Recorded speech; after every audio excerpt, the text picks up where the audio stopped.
Hey, this is Don from Padlock Technologies again with another video. Got a question via email. Request a video at padlocktech.com if you're unaware of how you can request a video.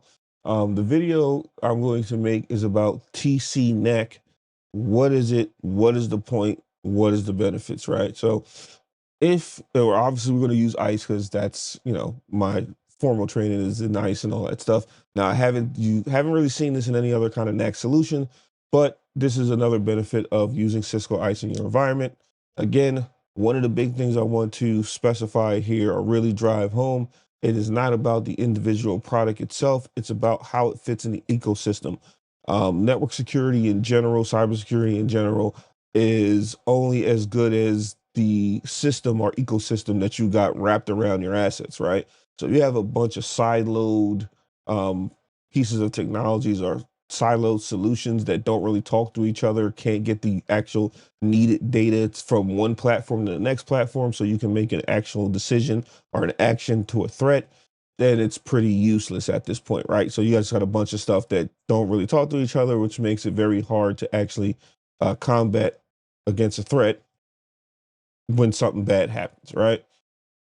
So what we got here is TC-NAC. So what is TC-NAC? TC-NAC is basically threat-centric network access control. Why do they call it threat-centric? Because what you're going to do with ICE is you're going to integrate it with other third-party platforms, and then you're going to use that data, ingest that data into ICE, and then you can use ICE to actually do something if a threat is realized in the network, right?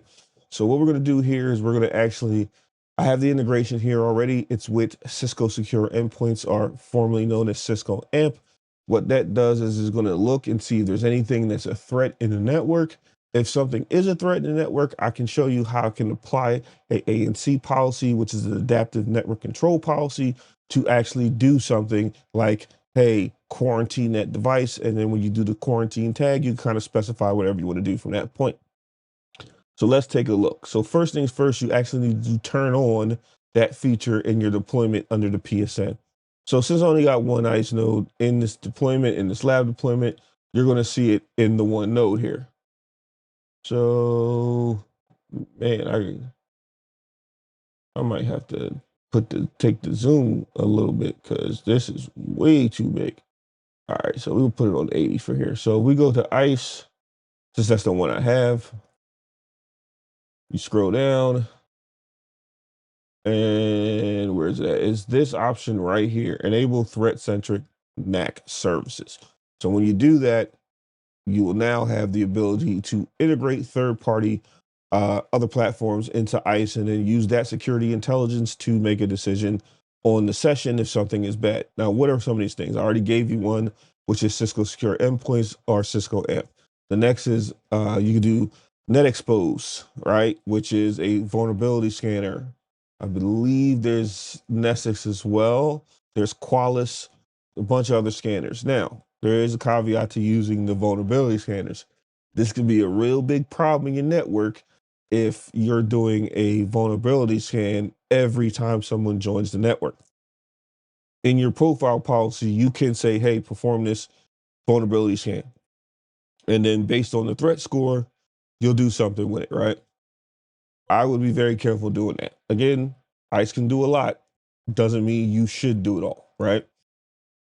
Because you're going to be doing an active scan on endpoints. If you have 50,000, 100,000, 200,000, 300,000 endpoints all getting these scans at once, you can see where that problem is going to lie, right? You can choke your network because you may be using a whole lot of bandwidth from the network standpoint, and you can choke your ICE deployment because now that is doing a whole bunch of ingesting a lot of information about the security scans that it's kicking off, right? So you just got to be careful with that. Now with the AMP or endpoint solution, what that's going to do is it's going to use an API, integrate with Cisco Secure Endpoints. Again, this is the ecosystem I'm talking about. You get Cisco Secure Endpoint, play well with ICE, it plays well with, secure firewall. All that stuff integrates very nicely, and you can use multiple data points to make, decisions on things that's happening in your network, like threats or stuff like that, or what we like to call incidents of compromise.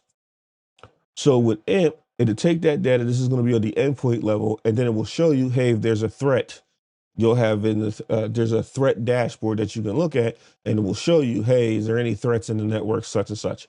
And then if there are some threats or anything that looks a little wonky, you can actually in ISE. Now this is the caveat here. You have to be in ISE to do this, because you can't do this in any other platform outside of ISE. So you're gonna have to be in ISE when you're managing it and check the threat every time just to make sure there's no new threats. But if you see a threat, you can actually quarantine that device directly from ISE. And this is where your COA does a change of authorization to the switch, which initiates your whatever action that your authorization profile is going to do. So now that we have threat-centric NAC turned on, we go to our third-party vendors. Now this might say that it's disconnected, but technically it's not, because I do think that I have some threat information in here. So bear with me here. So yeah, this still says disconnected, but this is like a GUI thing because it's technically not. But you see I'm with the AMP vendor here, restore in progress. This is because I had to shut it down and turn it back on. So this back end stuff is a little wonky here. Again, this is 3.4, so there are some bugs in there.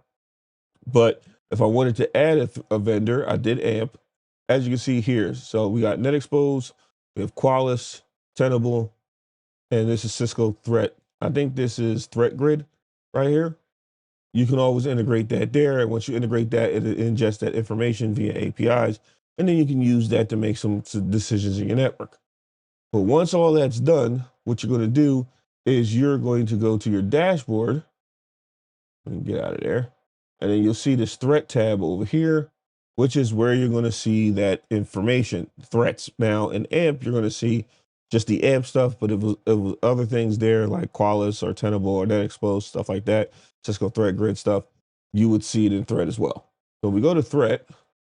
As you can see, this is why I said this is kind of the GUI buggish, because if it wasn't anything there, you would see nothing connected. It would say all zeros, and it's only one endpoint because I have one endpoint turned on, which is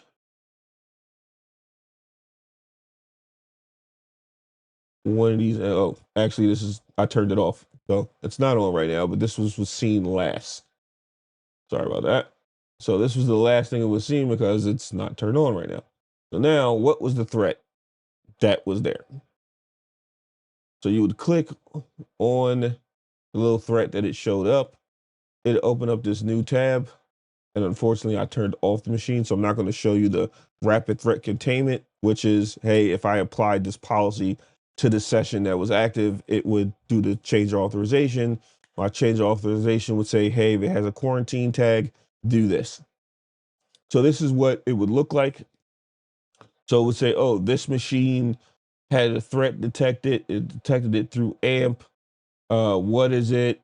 You know, it's a high confidence level, severity level is painful. If I actually wanted to do something with this, what I would do is just click next to that Mac, hit ANC, hit assign a policy, and then I would assign any one of these policies to it, and then hit assigned.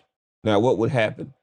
COA would happen behind the scene, which would just re-auth it, but it would have that quarantine tag on it.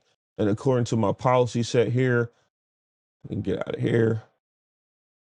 According to my policy set, which is, I have a bunch of these, wired access, I believe. Yeah. It would hit this local exception that says, hey, if that reauth happens and the session has this quarantine tag applied to it, it would quarantine it. And what this basically does is it's going to push a DACL down to the port that says deny IP any, and then deny IPv6 any. So it's just basically going to knock them off the network, right? Now you can do some fancier stuff, like you can utilize the CWA portal, and it will actually redirect them to that portal and say, hey, you did something wrong, or you violated the policy, or we detected some type of threat on your machine. Please contact the help desk at blah, blah, blah, blah, blah to resolve the issue. You can do that as well, but it will, now you have to kind of manipulate the portals that are in ISE to do all of that good stuff. To at least put the portal up and say, hey, you need to call the help desk. I've done that before, but it is a lot of work to get the custom portals and stuff like that to work. And like I said, this is basically threat-centric NAC. It's using security intelligence from other providers or other solutions, ingesting it into ICE and making a decision on whatever user or device that's on the network based on the threat score, based on threats detected, based on incident of compromise. Again, this is why, I say ICE is the brain of your security architecture when it comes to network access control, because you can do a lot with it in terms of integrating other solutions, especially with PX Grid and all that stuff. You can integrate other solutions in the ICE, which makes ICE a stronger solution, overall. So this is Don from Padlock Technologies. Hopefully that answers your question about threat-centric NAC.